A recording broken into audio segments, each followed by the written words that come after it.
Hey guys, welcome back to Rossoneri TV. I'm Gio and I'm here for a new AC Milan news live stream where I'll be speaking about the latest news and transfer rumors currently going on at AC Milan. The talk of the day is, of course, Lucas Ocampos, the latest probable addition coming to AC Milan in the next few days. I'll be giving you all the latest news concerning him, coming in from various sources, and of course we'll have a discussion concerning the player later on in this live stream. But speaking about Lucas Ocampos, he's definitely a player that I've been speaking about myself on Rossoneri TV for the past few days. He currently plays for Genoa. He scored 3 goals all season round for them in the Serie A season, and at the moment, it appears to be that Milan and Genoa have found an agreement regarding Lucas Ocampos, but what's missing at the moment is Marseille's approval. Now, just in case you guys don't know about this, Ocampos is currently on loan at Genoa from Marseille.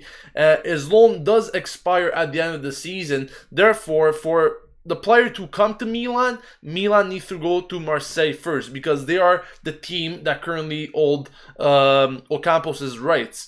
So at the moment, it seems that Milan and Genoa have found this agreement to bring Ocampos to the club, but Milan need to go through Marseille so that they can get their approval for the transfer. Now, apparently some other sources are already mentioning that Milan have set his medicals to take place tomorrow. But regarding other things that I think are quite important to speak about, in terms of the deal that could happen between Milan and Genoa for the player, what we do know is that at the moment it should be a dry loan, meaning that the player will be joining the Rossoneri until the end of June. But Genoa do have an option to buy the player at the end of this loan. Of course, once again, coming from the originary source being Marseille. Certain reports, such as Sky, however, are saying that if he does well with the Rossoneri, if he does well with Milan, there's a possibility that Milan might actually have this option to buy from Marseille. Of course, the details are still not really evident coming from Marseille and all the sources. Whereas we still don't really know the precise details, confirmations of what this deal actually holds. So we're going to have to wait until the official confirmation of the player moving from Genoa to Milan actually comes in. Until then, this is pretty much the details that we know concerning the deal. But I still wanted to speak about Ocampos with you guys because I've been getting really mixed reactions. Like I said yesterday, in the live stream, I've been really getting mixed reactions from you guys. Some saying that Ocampos could be a good replacement for Niang. Other guys are saying Niang is obviously better than Ocampos. Well, personally, I don't know much about him, like I've been mentioning over the days. I've been watching his highlights. I've been trying to find a bit more in terms of research on his characteristics. But today I came across a very interesting statistic, and that is, of course, that he's apparently the youngest midfielder with at least a 90% tackle success rate in the Serie A this season.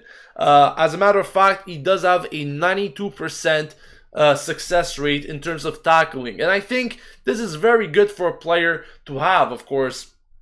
Maybe it's better qualities to have as a midfielder. Maybe sometimes, you're not really thinking that a winger should be holding those characteristics. But he is a tough winger, and that's something that he has as characteristic. It's not only about being fast in terms of dribbling or movement, he's also very strong. He has a physical presence in that team.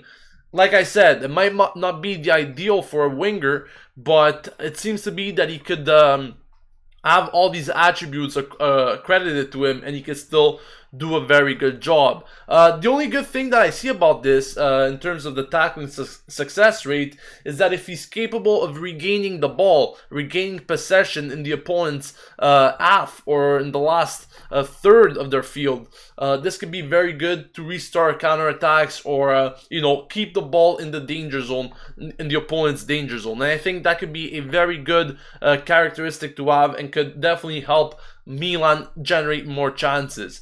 Now, in terms of strengths, like I said, he is strong defensively in terms of tackling. He has a very positive contribution in terms of that. Apparently, he's also very good in aerial duels, meaning that he's strong when he has to win headers. Weaknesses, according to certain sources, include passing and crossing. To me, I think that's really fundamental to have in terms of characteristics for a winger. You need to be a good passer, you need to be a good crosser in order to, actually fulfill your position, your role to the best potential. And at the moment, reading this doesn't really make me too excited, and that's why maybe many people are saying that he's not really the type of player that Milan should be going after. But once again, this would be a loan deal, so it's not for sure that he will be remaining long term in the club. Whether it would be an improvement over Niang or not, I guess we're just gonna have to wait and see. But certain things definitely go his way, and I'm happy about that. Also, people have to remember that this guy's going to be playing as a left winger, a position in which we already have guys like Bonaventura and Deulofeu possibly starting there. So, in my opinion, Ocampos could be maybe a third option to those guys. He's not going to really be a starter if he does come in. So, once again, we really have to see what Montella makes of this and what his plans really are for the future with Ocampos. Will he be willing to actually let him start games, or will he just be willing to give him some minutes throughout games just to add to that physicality that sometimes this team definitely lacks in? So I'm interested to see if he actually does arrive to the club, what he could bring to the table. Some of his styles of play, just to add to his characteristics, are like that he likes to dribble. I already mentioned that. He also likes to cut inside, meaning that he likes to make runs towards the net rather than outside. And of course, I guess this is exactly what you have to do if you're not a good crosser, because if you're not a good crosser, then the only thing that remains is cutting in the inside and, of course, going for a goal yourself. And apparently, he's also a set-piece threat. We do have some threats on the set pieces, such as Bonaventura, Suso, even Kuchka could shoot from distance. So I think the more threats we have for that, the better. But like I said, he definitely has some interesting strengths. Unfortunately, he has some weaknesses that personally I don't really appreciate. Being a winger, you need to be good in crossing and passing. I don't know how that's really going to contribute to Milan's style if you're not good in those specific characteristics. But once again, he has a very good tackling. If he was a midfielder, maybe I would be more excited for this. But being a winger, like I said, it could work in favor of us in regaining possession in that final third.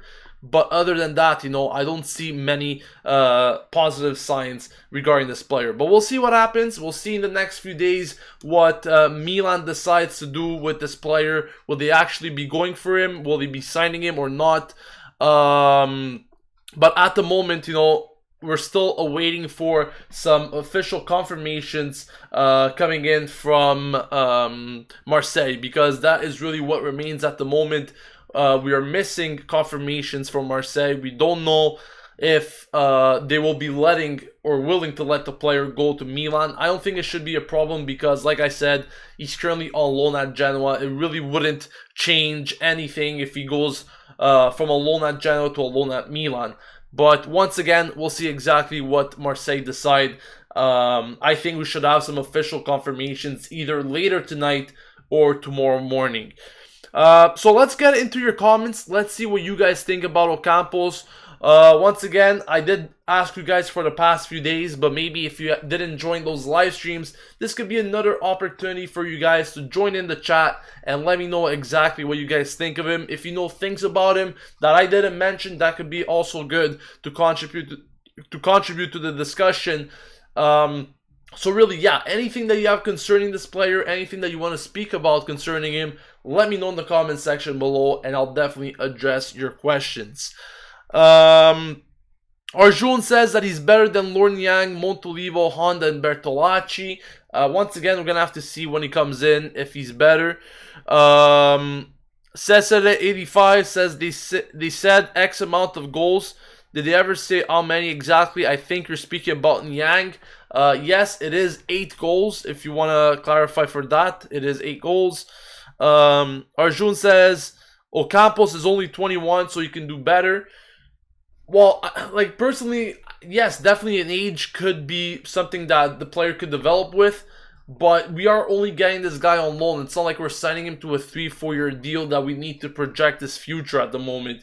We need players that are capable of coming in and bringing straight successes, straight results for the team. And at the moment, Ocampos, to me, is just another decent name coming into this team. It's not a name that it's gonna win us titles or win us games single-handedly. So we're gonna have to wait and see what really Ocampos is made of. Like I said, I watched some highlights. I've seen positive things from him, but certain characteristics such as the inability to cross the ball, it's things that we need and we don't have, and we're getting a guy that doesn't possess those qualities. To me, it's pretty much a pointless guy to have if he doesn't possess those characteristics. Franco Marcella says, to be honest, doesn't bother me what happens with him because he's a third string. And like I said, this guy probably won't be getting much playing time. He's going to be a third option for the club. He won't, play very much. Maybe he's going to give him some minutes, but that's about it. That's really about it. Amazir7 says, I'm French. I saw him at Monaco and at Marseille. I can assure you that this guy does not have talent. Well, there you go. Maybe someone that already saw him in previous seasons and he saw him in the French league could already speak for him. So there you go. He just mentioned that himself. Cesare85 says, really? I heard Ocampos had a goal target as well, but that it only applied to Genoa. Like if he scored 8 goals with Milan and Genoa would have to purchase. Simply, I didn't hear anything about goal targets yet for Ocampos. I know about Niang, but I didn't hear about this whole goal thing with Ocampos. Personally, I don't think he's going to even get close to 8 goals. Hell, not even our strikers are at 8 goals right now. So definitely a third string option wouldn't even get close to that, in my opinion. But, once again, we're going to have to see, but I don't think he's going to get anywhere near that. Giuliano Lapadula says, maybe a good thing about Ocampos is that maybe he wants to be a better player in the squad and wants to fight for his playing time. I think we definitely need competition. That's a must.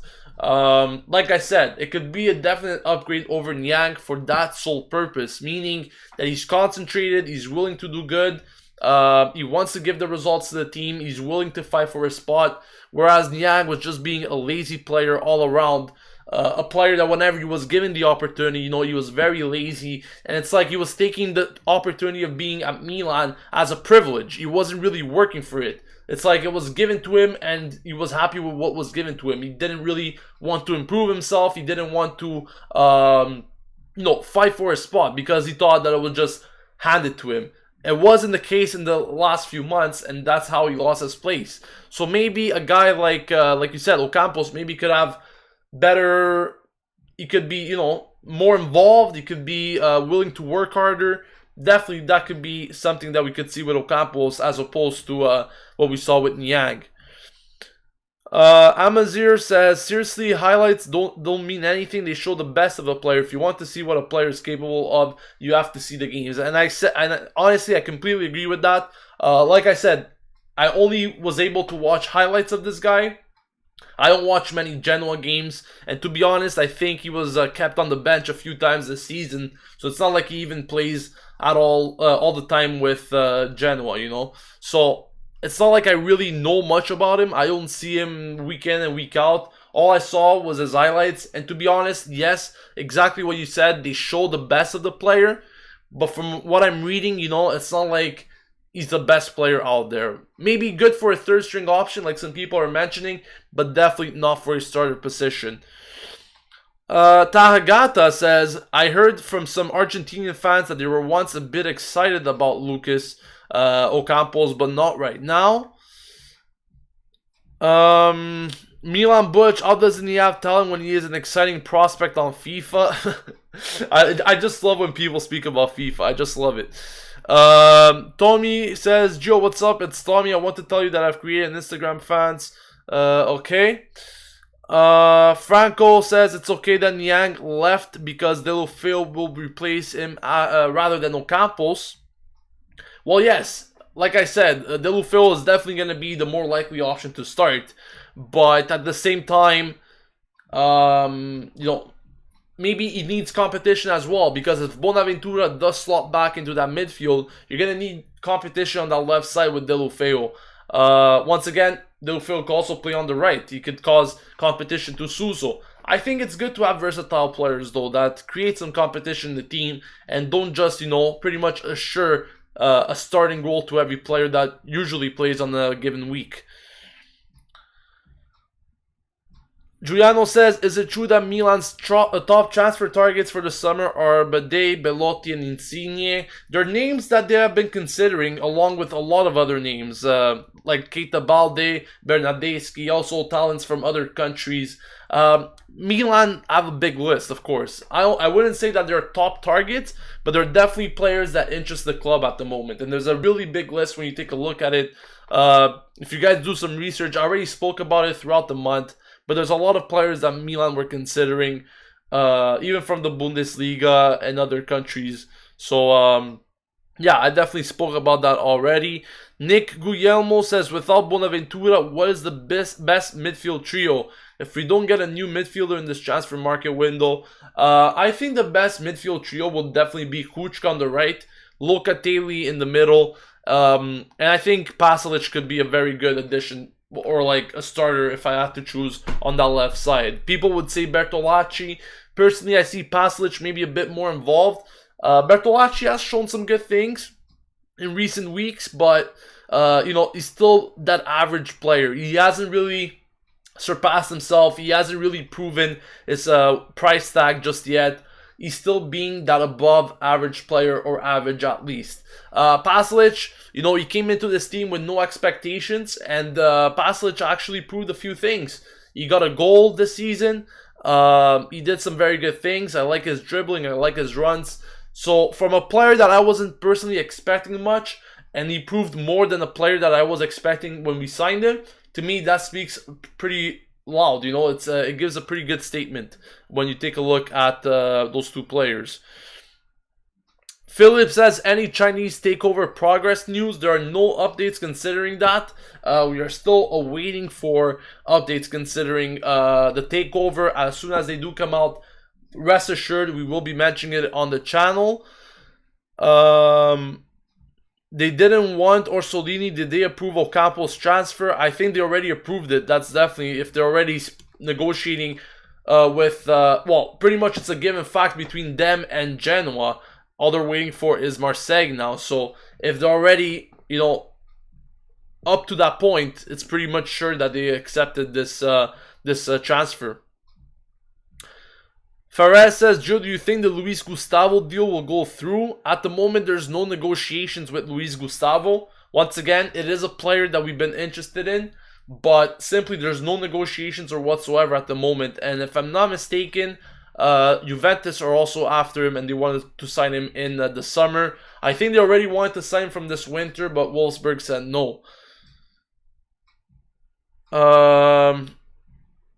Amazir says, anyone can tell me when Chinese will sign, please? It's supposed to be in March. That's when the takeover is supposed to take place.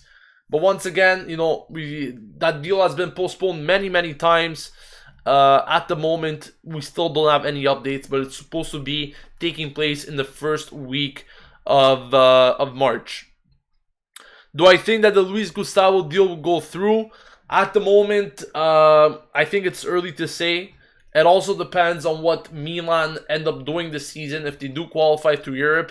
Luis Gustavo, if I'm not mistaken, he's 30 or something already. So he is an older option, still very solid, but I think his decision on whether joining teams like Milan or Juventus is really what these teams could bring to the table for him. So we're going to have to wait and see. Obed Owusu says, please greet me in the video. There you go. Just did it. Vito Desi says, who do you want to go at Milan in summer? I guess you're asking me who I personally want to leave in the team. Guys like Zapata, Poli, definitely the top players that need to leave this team. I just don't see them staying here long term. Honda is another name. So Poli, Zapata, and Honda are probably the top 3 names at the moment that should be leaving. If you guys have any other questions, please send them in as I will be addressing them. Let's see if I find any more questions from you guys.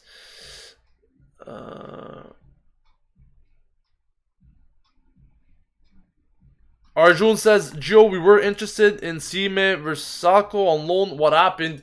Well, that was a really long time ago, to be honest. Have you read anything considering him recently? Because I know we were interested in him a very long time ago, but I haven't read anything this month really that considered our interest in him.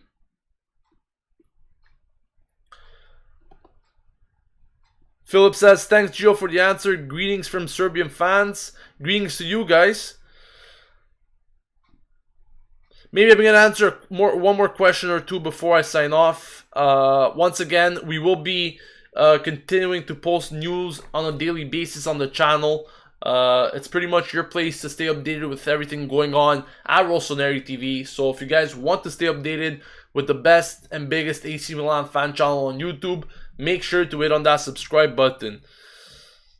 Amazir7 says, do you think that we can qualify for the Europa? And I think I get this question a million times every day. Whether it's Europa or Champions League, this question always seems to pop up in the live streams.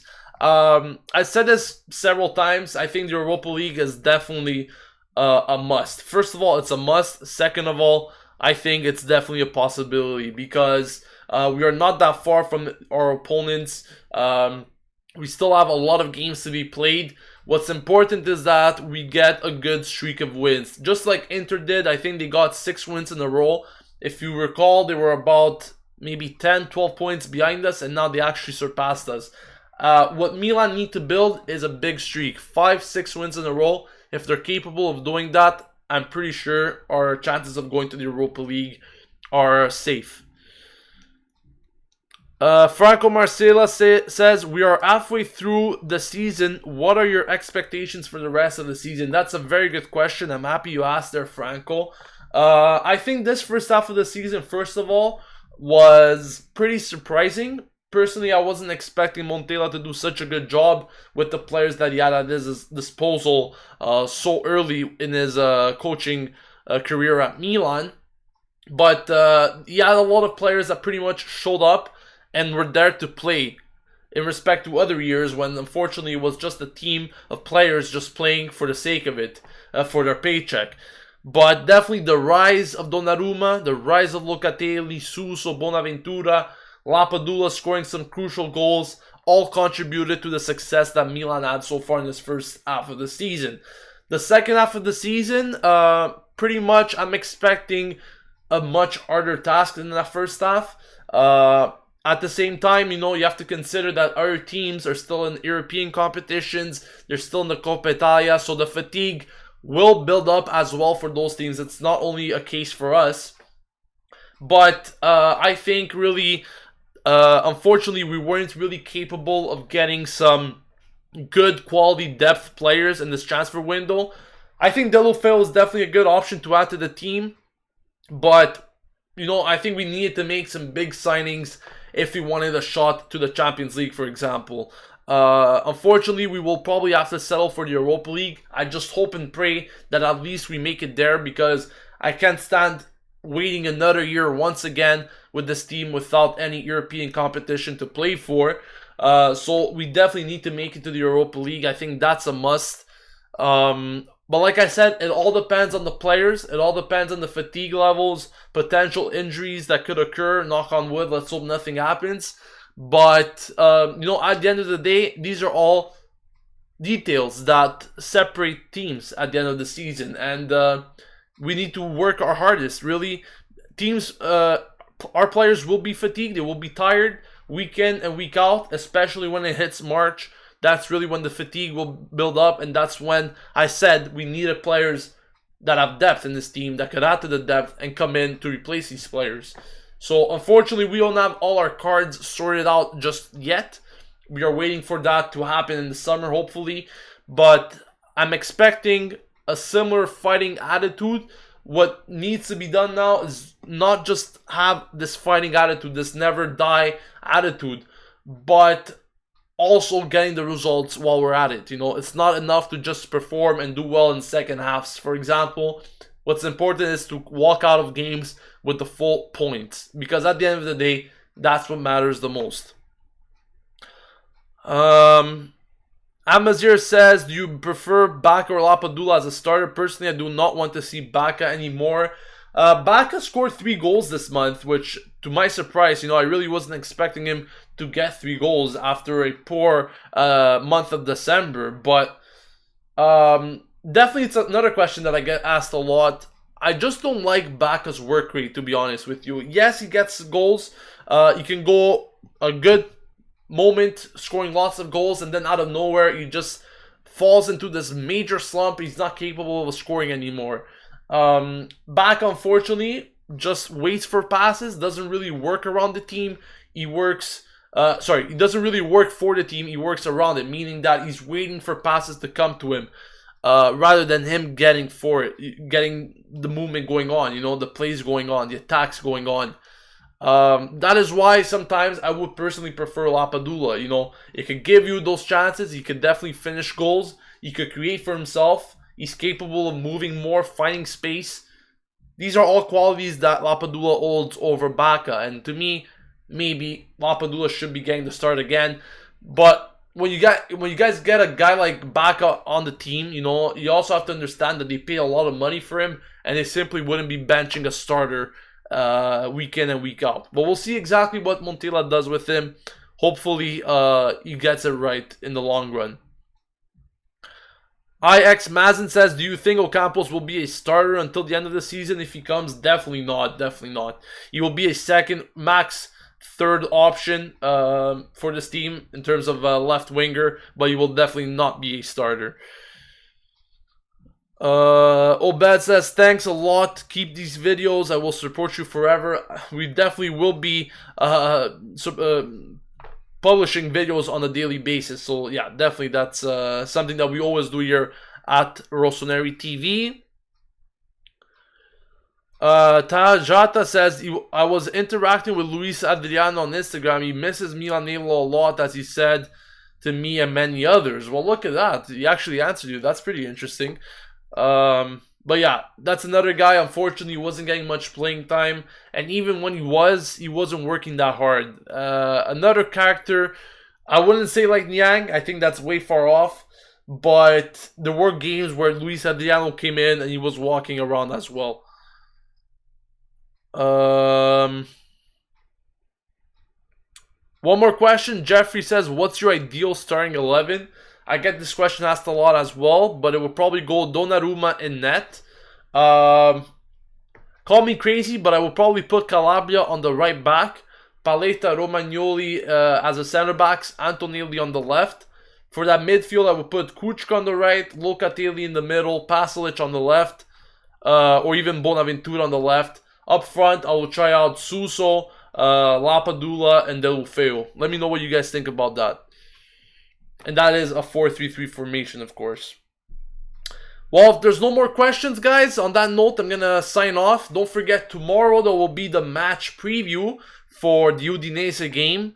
Followed by, on Sunday, of course, the live stream watch-along and the match review. So lots of videos coming to you guys this weekend. Make sure to subscribe to Rossoneri TV if you haven't yet, to stay updated with everything going on at AC Milan on a daily basis. From news recaps to match previews, reviews, watch-alongs, and much more for you guys to stay updated with everything going on at AC Milan. So thank you for watching once again. I'll catch you guys tomorrow for the match preview. This has been Gio signing off, and as always, Forza Milan!